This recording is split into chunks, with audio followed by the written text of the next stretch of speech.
아멘. 오늘은 제 126문, 127문 용서와 또한 시험에 들지 말게 하옵소서 여섯 번째 간구까지 살펴보겠습니다. 126문 다섯째 간구는 무엇입니까? 우리가 우리에게 죄 지은 자를 사하여 준 것 같이 우리 죄를 사하여 주옵소서로 이러한 간구입니다. 주의 은혜의 증거가 우리 안에 있어서 우리가 이웃을 용서하기로 굳게 결심하는 것처럼 그리스도의 보혈을 보시사 우리의 모든 죄과와 아직도 우리 안에 있는 부패를 불쌍한 죄인인 우리에게 돌리지 마옵소서. 다섯째 간구는 무엇입니까? 우리가 우리에게 죄 지은 자를 사하여 준 것 같이 우리 죄를 사하여 주옵소서로 이러한 간구입니다. 주의 은혜의 증거가 우리 안에 있어서 우리가 이웃을 용서하기로 굳게 결심하는 것처럼 그리스도의 보혈을 보시사 우리의 모든 죄가와 아직도 우리 안에 있는 부패를 불쌍한 죄인인 우리에게 돌리지 마옵소서.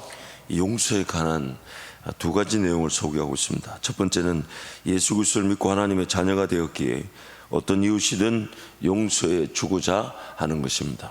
두 번째는 어떤 이웃이든지 용서하고자 하는 마음은 우리가 그리스도의 보혈로 어떤 죄에서든 용서를 받았고 또한 용서받을 것임을 증거하는 것입니다. 그래서 첫 번째, 예수 그리스도를 믿고 하나님의 자녀가 되었기에 어떤 이웃이든 용서해 주고자 하는 것입니다. 함께 말씀을 선포합니다. 너희가 사람의 과실을 용서하면 너희 천부께서도 너희 과실을 용서하시려니와 너희가 사람의 과실을 용서하지 아니하면 너희 아버지께서도 너희 과실을 용서하지 아니하시리라.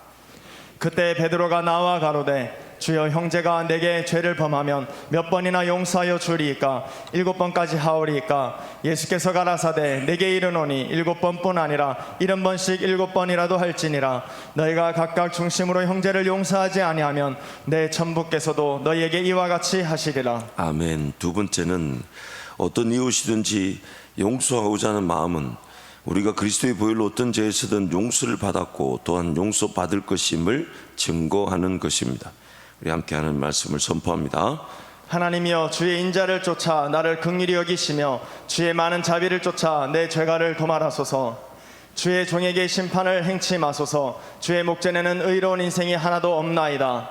그러므로 이제 그리스도 예수 안에 있는 자에게는 결코 정죄함이 없나니 나의 자녀들아 내가 이것을 너희에게 쓰면 너희로 죄를 범치 않게 하려 함이라. 만일 누가 죄를 범하면 아버지 앞에서 우리에게 대언자가 있으니 곧 의로우신 예수 그리스도시라. 아멘.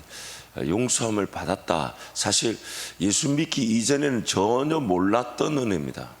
누구를 용서하려고 하지 않았고 또한 누구를 관계를 그렇게 개선시켜 나가려고 했던 마음이 없었죠. 그러나 예수 그리스도를 믿고 난 다음에 내가 죄인이었고 내가 이렇게 예수 그리스도께 용서를 받고 용납되어졌구나를 깨닫게 됩니다. 그 용서의 그 은혜가 용서의 열매로 내 삶에 나타나게 되는데 그것이 바로 다른 이들을 품고 사랑하게 되는 것이죠. 그러므로 용서의 은혜는 내가 나에게만 주신 은혜가 아닌 이 땅에 우리가 서로 사랑함으로 하나님의 사랑을 보여줄 수 있는 하나님의 계획입니다. 그리고 하나님의 사랑의 완성이기도 합니다. 그래서 정조수 목사님의 글을 소개하면요, 하나님 은혜 안에서 그리스도의 피로 우리 죄를 용서해 주신 것이 대전제임을 알아야 합니다.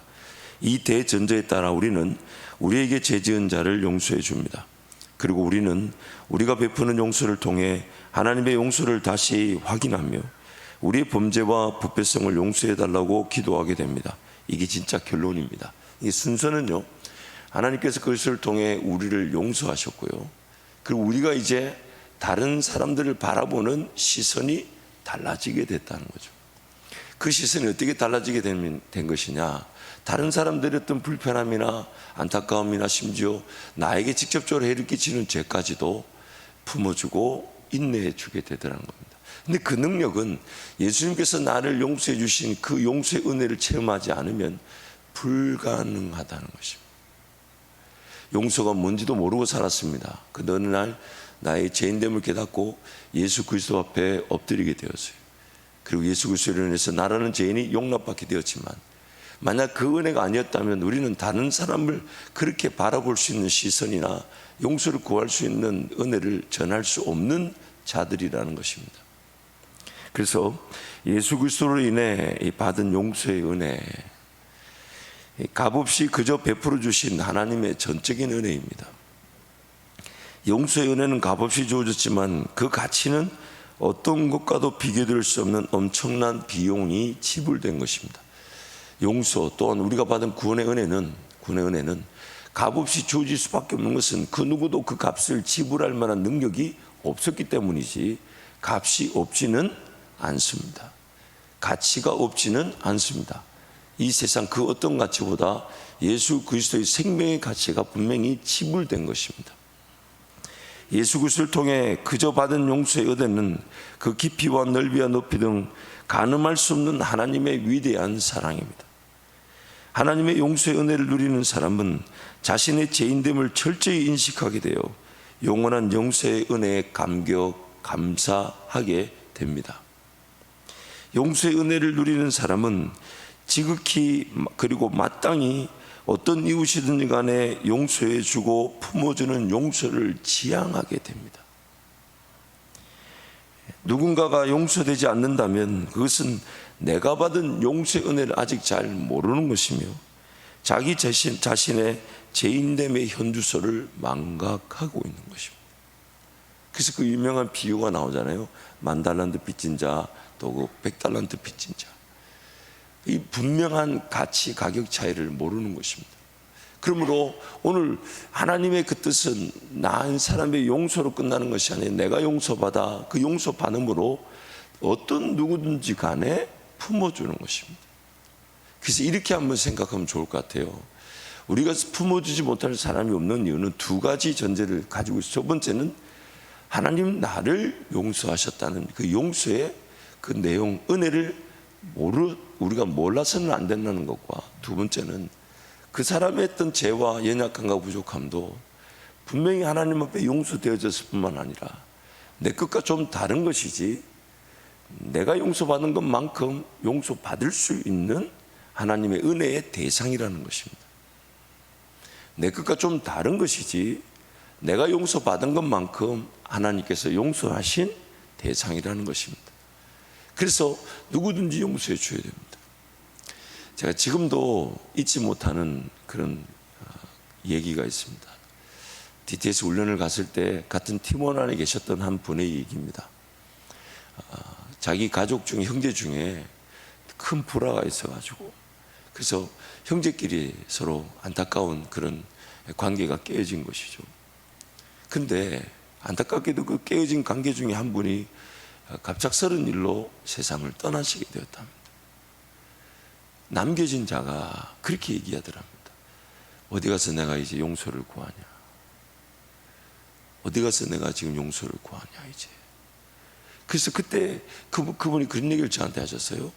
그분이 돌아가신 것보다 남겨진 자가 용서 구하고 용서 받을 수 없다는 것이 가족들한테 더 아픔이었다. 그렇게 갑자기 생을 마친 것도 너무 아픈 일인데 그 모든 가족들이 그 남겨진 자가 그 관계를 회복하지 못한 채 남겨졌다는 것이 더 큰 아픔이었다는 거예요. 물론 우리 이 자리에 계신 성도들 중에는 그렇게 용서하고 받지 못하는 사람이 없는 줄 믿습니다만은 여러분 너무 진지하게 듣고 계셔서 제가 조금 의심해 갑니다. 여러분 이런 책의 내용이 있습니다.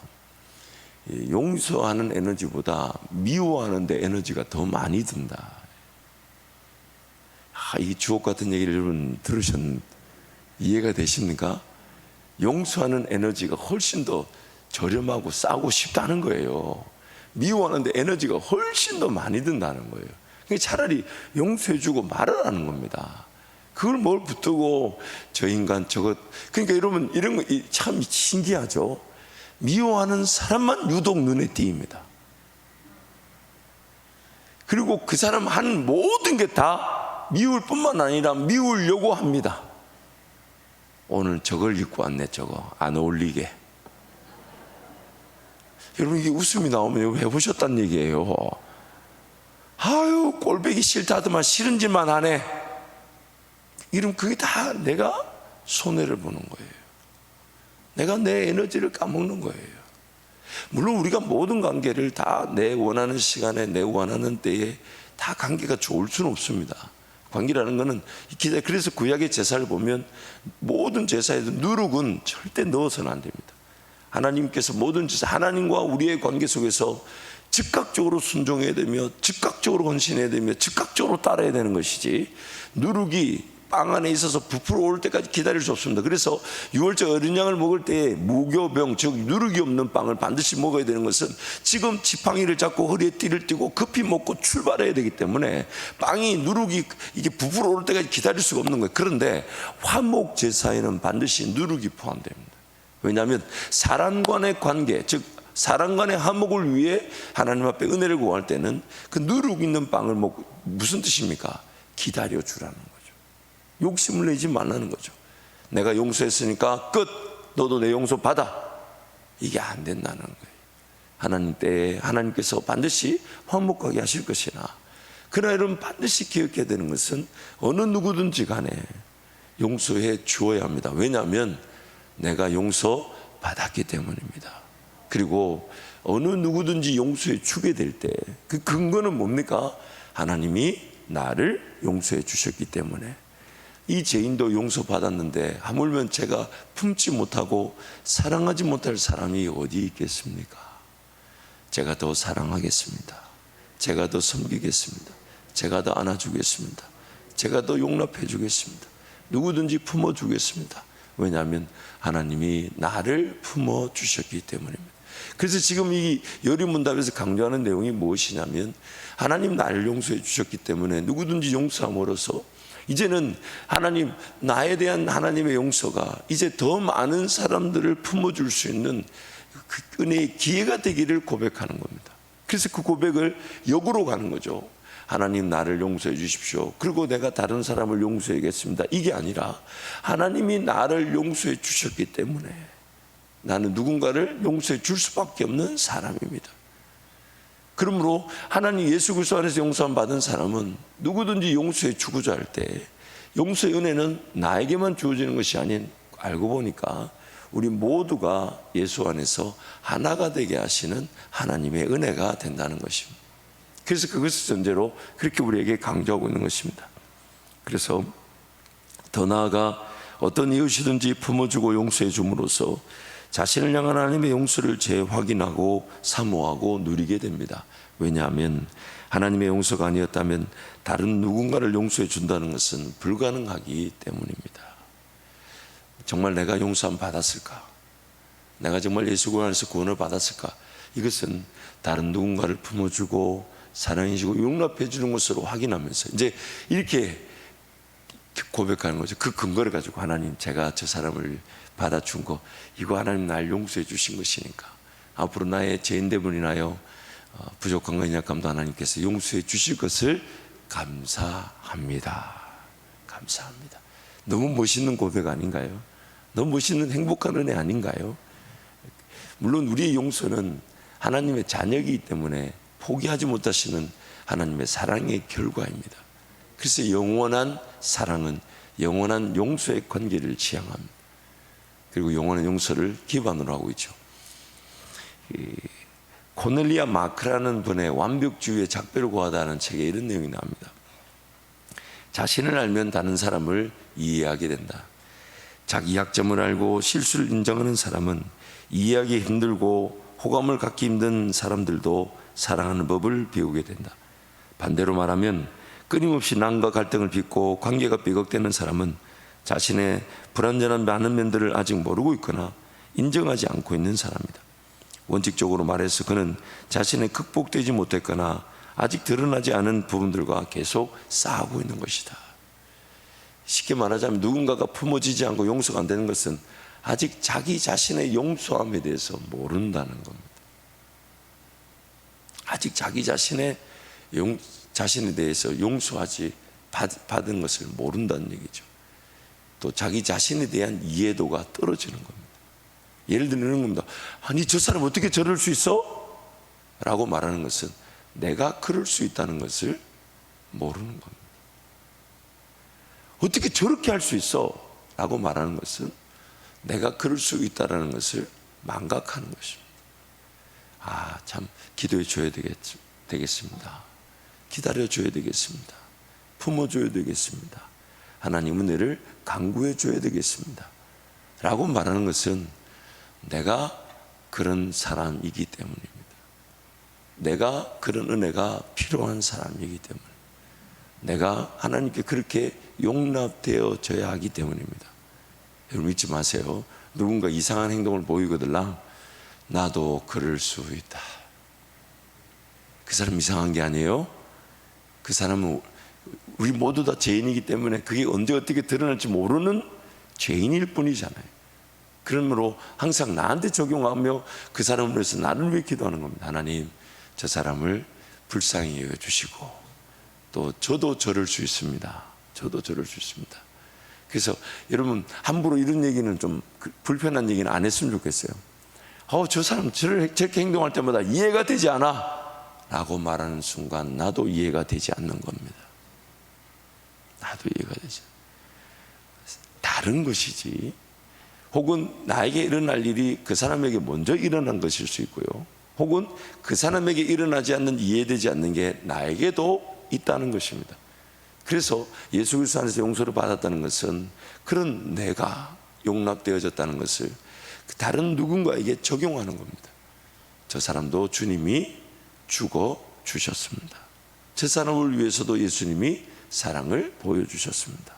그러므로 내가 용서받은 것처럼 저 사람도 용서받은 것이며 우리 함께 하나님 은혜를 구하는 것이 필요합니다 라고 고백할 때에 우리 한밭제교회 그 공동체가 더 하나가 되어서 이 세상에 어떤 영혼이든지 우리에게 붙이실 때 그 영혼을 품어줄 수 있게 되며 그 영혼을 예수 사랑 앞에서 함께 하나가 되어 공동체를 이루어갈 수 있는 것입니다. 용서의 은혜가 더 많이 더 분명하게 누려지기를 축복합니다.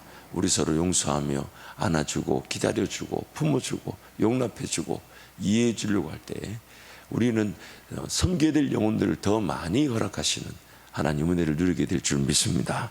우리 127문 여섯째 강구는 무엇입니까? 우리를 시험에 들지 말게 하옵시며 다만 악에서 구하옵소서로 이러한 강구입니다. 우리 자신만으로는 너무나 연약하여 우리는 한순간도 스스로 설 수 없사오며 우리의 불구대천의 원수인 마귀와 세상과 우리의 육신은 끊임없이 우리를 공격하나이다. 그러므로 주의 성신의 힘으로 우리를 친히 붙드시고 강하게 하셔서 우리가 이 영적 전쟁에서 패하여 거꾸로 틀리지 않고 마침내 완전한 승리를 얻을 때까지 우리의 원수에 대해 항상 굳세게 대항하게 하시옵소서. 이 127문 여섯째 강구는 무엇입니까? 우리를 시험에 들지 말게 하옵시며 다만 악에서 구하옵소서로 이러한 강구입니다. 우리 자신만으로는 너무나 연약하여 우리는 한순간도 스스로 설 수 없사오며 우리의 불구대천의 원수인 마귀와 세상과 우리의 육신은 끊임없이 우리를 공격하나이다. 그러므로 주의 성신의 힘으로 우리를 친히 붙드시고 강하게 하셔서 우리가 이 영적 전쟁에서 패하여 거꾸러지지 않고 마침내 완전한 승리를 얻을 때까지 우리의 원수에 대해 항상 굳세게 대항하게 하시옵소서. 127문을 하기 전에 문득 제 마음에 그 용서에 대한 말씀을 나누고 보니까 재밌는 게 하나 깨달아져서 그냥 고백을 합니다. 우리 목사님들이 새벽에 성경을 읽을 때마다 막 틀릴 때 그리고 보통 틀리는 게 아니에요. 뭐 단어를 아예 바꿔버려. 그 굉장한 능력이에요, 여러분도. 어제 우리 김준영 목사님은 의지하지 않도록 의지인가 그거를 뭘로 바꿨더라? 본인도 모르고 있는 것 같은데 아무튼. 근데 방금 용서에 대한 말씀을 나누면서 우리 정대 목사님 읽기 전인데 무슨 생각이 들었냐면 제가 더 용서하고 사랑하지 않아가 여러분이 틀렸다라는 생각이 드는 것 같아서 제가 더 사랑하도록 하겠습니다. 안 바뀌는 걸 어떡하겠어요. 사랑해야 되죠. 전혀 뜬금없는 소리가 아닌 것 같은데 여러분 별로 웃기만 하지 마시고 여러분 기도가 많이 필요합니다. 왜냐하면 목사님들이 저분들이 설교하시는 분들인데 저는 이해가 되지 않는 거예요. 왜 이렇게 하는 사람마다 다 틀릴까? 그래서 제가 우리 유상희 목사님한테 부탁했어요. 그러지 말고 목사님들에게 일주일씩 해라. 그랬더니 다시 열심히 잘해보겠다 하더라고. 그래가지고 다시 하루씩 맡겼는데 더 못해. 그래서 이거 참 매번 마음이 불편했는데 정말 100일 지난 내일이 마지막 날인데 오늘에서야 깨달았어요. 내가 문제구나. 제가 더 여러분을 사랑하지 못한 게 문제입니다. 목사님들 죄송합니다. 사랑하지 못해서 여러분이 틀린 것 같아요. 여러분, 목사님들이 틀린 건 담임 목사가 또 사랑하지 못해서 그런 것이니까 틀렸다 생각하지 마시고, 마이크를 매일 잡다 보니 다른 사람이 잡다 보니 이상하다, 어쨌든 그런 걸로 그렇게 결론을 냈으면 좋겠습니다. 아무튼 문득 든 생각입니다. 유 목사님 오늘 아침에 식사를 했으면 좋겠습니다. 네.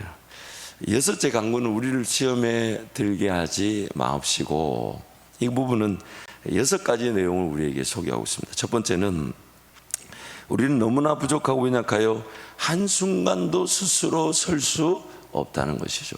한순간도 스스로 설 수 없다. 두 번째, 우리의 불구대천의 원수인 마귀는 우는 사자와 같이 두루다니며 산길 자를 찾고 있다는 것입니다. 세 번째, 세상은 우리를 잘못된 삶의 방식에 따라 살아가도록 끊임없이 유혹하고 있습니다. 미혹하고 있습니다. 네 번째, 우리의 정욕과 탐심이 십자가에 못 박히지 않으면 기어이 우리를 넘어뜨리고야 맙니다. 그리고 다섯 번째, 성령 하나님만이 우리를 친히 붙드시고 강하게 하셔서 이러한 영적 전쟁에서 패하여 거꾸로 지지 않게 하십니다. 그리고 여섯 번째, 성령 하나님께서 우리로 하여금 완전한 승리를 얻을 때까지 우리 원수에 대해 항상 굳세게 대항하도록 도우신다. 이 6가지 내용이 이 요리문답안에 담겨져 있다는 것입니다. 그래서 첫 번째, 우리는 너무나 부족하고 연약하여 한순간도 스스로 설 수 없습니다. 우리 함께 말씀을 선포합니다. 이는 저가 우리의 체질을 아시며 우리가 진토임을 기억하심이로다. 인생은 그날이 풀과 같으며 그 형화가 들의 꽃과 같도다. 그것은 바람이 지나면 없어지나니 그곳이 다시 알지 못하거니와. 나는 포도나무요 너희는 가지니 저가 내 안에 내가 저 안에 있으면 이 사람은 과실을 많이 맺나니 나를 떠나서는 너희가 아무것도 할 수 없음이라. 두 번째, 우리의 그 불구대천의 원수인 마귀는 우는 사자와 같이 두루다니며 산길 자를 찾고 있습니다. 우리 함께 하나님 말씀을 선포합니다. 이것이 이상한 일이 아니라 사단도 자기를 광명의 천사로 가장하나니 우리의 씨름은 혈과 육에 대한 것이 아니요 정사와 권세와 이 어둠의 세상 주관자들과 하늘에 있는 악의 영들에 대함이라. 근신하라 깨어라. 너희 대적 마귀가 우는 사자같이 두루다니며 삼킬 자를 찾나니. 세 번째, 세상은 우리의 잘못된 삶의 방식, 세상은 우리를 잘못된 삶의 방식에 따라 살아가도록 끊임없이 미혹하고 있습니다. 함께 말씀을 선포합니다. 너희가 세상에 속하였으면 세상이 자기의 것을 사랑할 터이나 너희는 세상에 속한 자가 아니요 도리어 세상에서 나의 택함을 입은 자인 고로 세상이 너희를 미워하느니라. 이 세상이나 세상에 있는 것들을 사랑치 말라. 누구든지 세상을 사랑하면 아버지의 사랑이 그 속에 있지 아니하니 이는 세상에 있는 모든 것이 육신의 정욕과 안목의 정욕과 이생의 자랑이니 다 아버지께로 쫓아온 것이 아니요 세상으로 쫓아온 것이라. 그래서 네 번째, 우리의 정욕과 탐심이 십자가에 못 박히지 않으면 기어이 우리를 넘어뜨리고야 맙니다. 함께 말씀을 선포합니다. 내 지체 속에서 다른 한 법이 내 마음의 법과 싸워 내 지체 속에 있는 죄의 법 아래로 나를 사로잡아 오는 것을 보는도다. 육체의 소욕은 성령을 거스리고 성령의 소욕은 육체를 거스리나니 이 둘이 서로 대적하므로 너희의 원하는 것을 하지 못하게 하려 함이니라. 다섯 번째, 성령 하나님만이 우리를 친히 붙드시고 강하게 하셔서 이러한 영적 전쟁에서 패하여 거꾸로 지지 않게 하십니다. 함께 말씀을 선포합니다. 너희를 넘겨줄 때에 어떻게 또는 무엇을 말할까 염려치 말라. 그때 무슨 말할 것을 주시리니 말하는 이는 너희가 아니라 너희 속에서 말씀하시는 자 곧 너희 아버지의 성령이시니라. 시험에 들지 않게 깨어있어 기도하라. 마음에는 원이로되 육신이 약하도다. 주의하라. 깨어있으라. 그때가 언제인지 알지 못함이니라. 그런즉 선줄로 생각하는 자는 넘어질까 조심하라. 사람이 감당할 시험 밖에는 너희에게 당한 것이 없나니 오직 하나님은 미쁘사 너희가 감당치 못할 시험 당함을 허락치 아니하시고 시험 당할 즈음에 또한 피할 길을 내사 너희로 능히 감당하게 하시느니라. 그래서 여섯 번째, 성령 하나님께서 우리로 하여금 완전한 승리를 얻을 때까지 우리 원수에 대해 항상 굳세게 대항하도록 도우십니다. 함께 말씀을 선포합니다. 너희가 육신대로 살면 반드시 죽을 것이로되 영으로서 몸의 행실을 죽이면 살리니 너희 마음을 굳게 하시고 우리 주 예수께서 그의 모든 성도와 함께 강림하실 때에 하나님 우리 아버지 앞에서 거룩함에 흠이 없게 하시기를 원하노라. 평강의 하나님이 친히 너희로 온전히 거룩하게 하시고 또 너희 온 영과 혼과 몸이 우리 주 예수 그리스도 강림하실 때에 흠 없게 보존되기를 원하노라. 그런즉 너희는 하나님께 순복할지어다. 마귀를 대적하라. 그리하면 너희를 피하리라. 이 세상이나 세상에 있는 것들을 사랑치 말라. 누구든지 세상을 사랑하면 아버지의 사랑이 그 속에 있지 아니하니. 아멘. 그래서 말씀이 좀 길지만은 요한복음 17장에 예수님이 그 대제사장적 기도라 그러죠. 이 땅에 계실 때에 하나님께 올려드리셨던 그 대제사장적 기도의 내용 14절부터 26절 말씀인데 함께 한 절씩 교독합니다. 내가 아버지의 말씀을 그들에게 주었사오매 세상이 그들을 미워하여 싸우니 이는 내가 세상에 속하지 아니함 같이 그들도 세상에 속하지 아니함으로 인함이니이다. 내가 비옵는 것은 그들을 세상에서 데려가시기를 위함이 아니오 다만 악에 빠지지 않게 보존하시기를 위함이니이다. 내가 세상에 속하지 아니함 같이 그들도 세상에 속하지 아니하여 싸움나이다. 그들을 진리로 거룩하게 하옵소서. 아버지의 말씀은 진리니이다. 아버지께서 나를 세상에 보내신 것 같이 나도 그들을 세상에 보내었고 또 그들을 위하여 내가 나를 거룩하게 하오니 이는 그들도 진리로 거룩함을 얻게 하려 함이니이다. 내가 비옵는 것은 이 사람들만 위함이 아니요 또 그들의 말로 말미암아 나를 믿는 사람들도 위함이니. 아버지여, 아버지께서 내 안에 내가 아버지 안에 있는 것 같이 그들도 다 하나가 되어 우리 안에 있게 하사 세상으로 아버지께서 나를 보내신 것을 믿게 하옵소서. 내게 주신 영광을 내가 그들에게 주었사오니 이는 우리가 하나가 된 것 같이 그들도 하나가 되게 하려 함이니이다. 곧 내가 그들 안에 있고 아버지께서 내 안에 계시어 그들로 온전함을 이루어 하나가 되게 하려 함은 아버지께서 나를 보내신 것과 또 나를 사랑하심 같이 그들도 사랑하신 것을 세상으로 알게 하려 함이로소이다. 아버지여, 내게 주신 자도 나 있는 곳에 나와 함께 있어 아버지께서 창세전부터 나를 사랑하심으로 내게 주신 나의 영광을 그들로 보게 하시기를 원하옵나이다. 의로우신 아버지여, 세상이 아버지를 알지 못하여도 나는 아버지를 알아사옵고 그들도 아버지께서 나를 보내신 줄 알아사옵나이다. 함께 갑니다. 내가 아버지의 이름을 그들에게 알게 하였고 또 알게 하리니 이는 나를 사랑하신 사랑이 그들 안에 있고 나도 그들 안에 있게 하려 함이니이다. 아멘. 세상에 속하지 않지만 세상 속에 있는 그리스도인, 세상에 속하여 있지 않지만 세상 속에 있는 그리스도인, 구원 얻은 그리스도인은 세상에 속하지는 않지만 세상 속에서 살아갑니다. 그리스도인의 사는 삶은 세상과 구분되지 않습니다. 세상 속에서 구별되는 것입니다. 세상과 구분되지 않습니다. 세상 속에서 구별되는 것입니다. 그래서 예수님이 여기 온다 저기 온다 하면서 보따리 싸들고 어딘가에 몰려다니고 숨고 거기에 함께 집단으로 그렇게 살아갈 것이 아닙니다. 우리는 바로 이 예배 끝난 다음에 주님이 오셔도 지금 이 순간 예배하며 지금 이 순간 복음을 전하며 지금 이 순간 사랑하며 지금 이 순간 교회를 세우는 것입니다.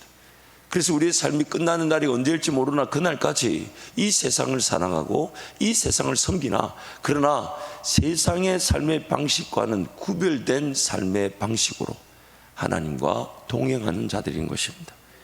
예수님께서는 구원 얻은 그리스도인들을 세상 속으로 보내십니다. 왜냐하면 성부 하나님께서 성자 하나님을 세상을 구원하시기 위해 세상에 보내셨기 때문입니다. 세상에 속하지 않는다는 것은 세상 방식대로 살아가지 않는다는 것을 말합니다. 하나님의 거룩하심을 소개하는 거룩한 백성으로 살아가는 것입니다. 성부, 성자, 성령 하나님의 하나되심처럼 모든 그리스도인들도 세상을 살아가면서 하나됨의 은혜를 누릴 때에 세상은 우리의 하나됨을 보고 우리를 보내신 하나님을 보고 믿게 됩니다. 예수 안에서 하나가 되어 하나님의 사랑을 누릴 때 세상은 우리를 통해 하나님의 사랑을 보게 됩니다. 세상과 구분되지 않고 구별된다는 것은 세상을 살아가나 세상 사람들이 알 수 없는 삶, 즉 예수 안에서 하나가 되어 사랑함으로써 살아가는 삶을 보여주는 것입니다. 오늘 우리의 문제점, 좀 제가 단적인 면에서만 소개하지만 우리에게 좀 어떤 문제점 뭐냐면, 세상의 방식, 물론 그것조차도 하나님의 은혜 가운데서 하나님의 섭리와 보호하심과 다스리심의 분명한 적용을 받고 그 섭리와 보호하심 속에 있습니다. 분명히 존재하지만, 그러나 그 세상에 돌아가는 그 삶의 모든 방식은 다름 아닌 하나님의 은혜의 방식을 기초로 해야 되는데 그렇지 않은 것이 있다는 것입니다. 그래서 그런 어떤 육신의 정욕, 안목의 정욕, 이생의 자랑들, 그런 것들로 돌아가고 있는 방식일 수 있다는 거예요. 그런데 그리스도인들이 그런 것들을 분별할 줄 모른 채 휩쓸려 떠내려가서는 안 된다는 것이죠. 분명히 그 세상의 방식, 그것도 하나님의 섭리와 보호하심 속에 있습니다. 그러나 그 섭리와 보호하심을 위배하는 제약, 육신의 정욕, 안목의 정욕, 이생의 자랑들, 그런 것들로 하나님을 전혀 떠나 살아가는 삶의 방식이 훨씬 더 많습니다. 그러므로 우리는 두 가지의 그 분명한 자세를 견져야 됩니다. 첫 번째는 세상의 섭리와 보호도 하나님의 은혜 아래 있지만 그러나 우리도 그게 흘러 떠내려갈 수 있다. 두 번째는 세상이 알지 못하나 세상에게 보여주고 싶어 하시는 하나님의 삶의 방식을 우리를 통해 하나님 드러내기를 원하신다는 것이에요. 우리는 세상의 방식에 흘러 떠내려가지 않기를 기도하면서 동시에 세상이 모르는, 그러나 그 분명한 세상의 가치와 세상의 이론과 세상 사람들이 전혀 알지 못하는 그 은혜의 방식이 우리를 통해 새롭게 나타나기를 원하신다는 거예요. 그것을 우리는 소개하고 드러내는, 물론 그 은혜의 삶의 방식은 궁극적으로는 누구든지 우리 서로 사랑함으로써 품어주고 용납하고 인내하며 함께 예수 공동체를 이루어가는 궁극적인 것이 되지만, 여러분 각자 개인의 삶은 그 세상 사람들이 흠모할 만한, 저렇게 살아야 되는구나, 저런 문화가 필요한 거구나, 저렇게 삶의 규칙이 필요한 거구나, 저것이 우리와 좀 다른 구별된 삶이나 우리가 지향해야 될 삶이구나. 근데 우리는 너무 그 세상 방식에 거기서 뭔가 열매를 보려는 욕심이 많죠. 그 비단한 예로 돈을 더 많이 벌어야 된다는 그 부담감들, 뭔가 세상 사람들이 원하는 그 영향력과 가치를 내가 가져야 된다는 그런 부담감들, 평생의 속임수일 수 있습니다. 그 물질이나 그 영양 가치가 없어도 우리는 누구든지 사랑할 수 있습니다. 주님이 우리를 도우실 것이기 때문에 내 가진 것, 내 부족한 것, 거기에 하나님의 사랑 실천이 좌우되지 않습니다. 누구든지 기도해 줄 수 있고, 누구든지 용서해 줄 수 있고, 누구든지 용납해 줄 수 있고, 누구든지 품어줄 수 있고, 오히려 그것이면 충분합니다. 그래 하나님 은혜를 주셔서 그 세상 속에서 세상 사람들이 전혀 알지 못하는, 그러나 그들에게 필요한 삶의 방식을 우리를 통해 드러내실 수 있습니다. 그러나 그것 자체가 굉장히 쉽지 않고 어렵습니다. 오히려 그것 때문에 세상 방식에 흘러 떠들어갈 수가 있죠.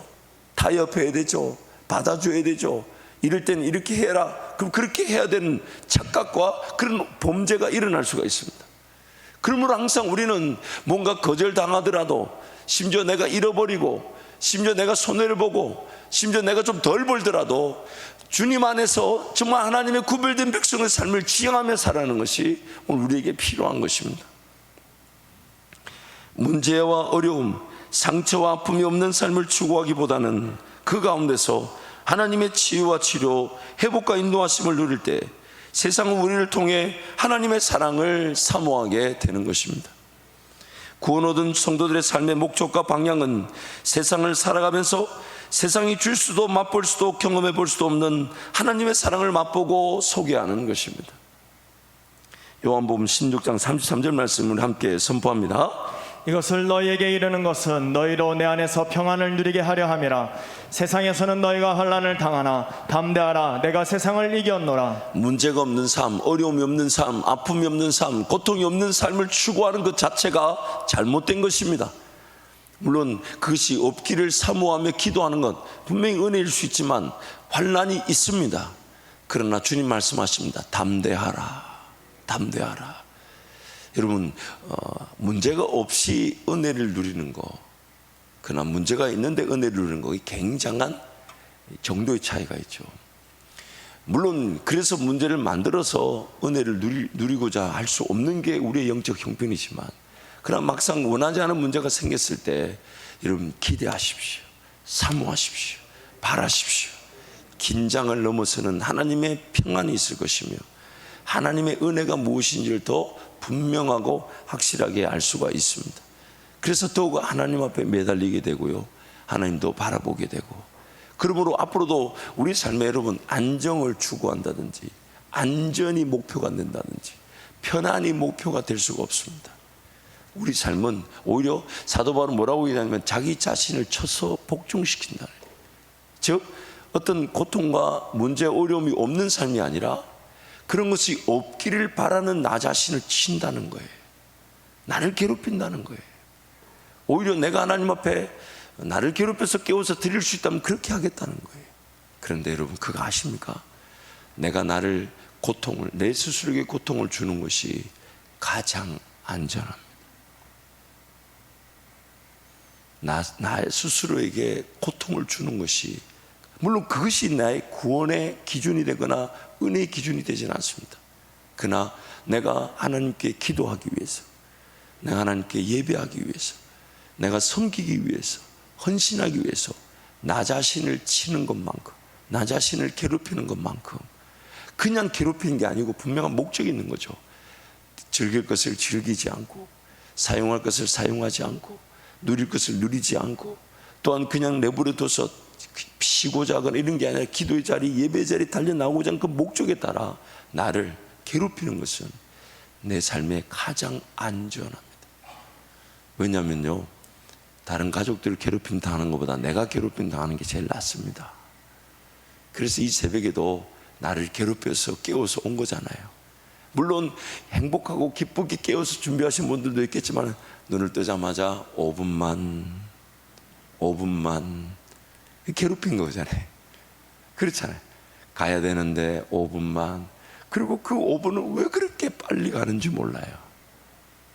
그러나 그렇게 깨워서 나를 괴롭혀서 오는 이것이 가장 안전합니다. 그래서 여러분 각자 기도하고 돌아가실 텐데요, 하나님 날마다 내 삶을 깨우는 은혜를 누리게 하여 주옵소서. 흔들어 깨우게 하여 주십시오. 내버려 두지 않게 하여 주시고 나를 기도의 자리, 예배 자리에 깨워 달려나오게 도와주시되 날마다 주님 안에 거하는 주의 은혜를 누리게 도와주십시오. 무엇보다 여러분 오늘 말씀을 붙들고 기도할 때 하나님, 용서하지 못한 관계가 있다면 용서할 수 있게 해주십시오. 용서받지 못한 관계가 있다면 용서받을 수 있게 해주십시오. 왜냐하면 예수님이 나를 용서하셨고 모두를 용서하셨으니까 용서함 받아 용서해주고 사랑의 관계를 누릴 수 있도록 은혜를 베풀어 주옵소서. 또 어린이 대축제를 위해서 기도하시고 각자 기도 오도록 하십니다. 주님 찾습니다.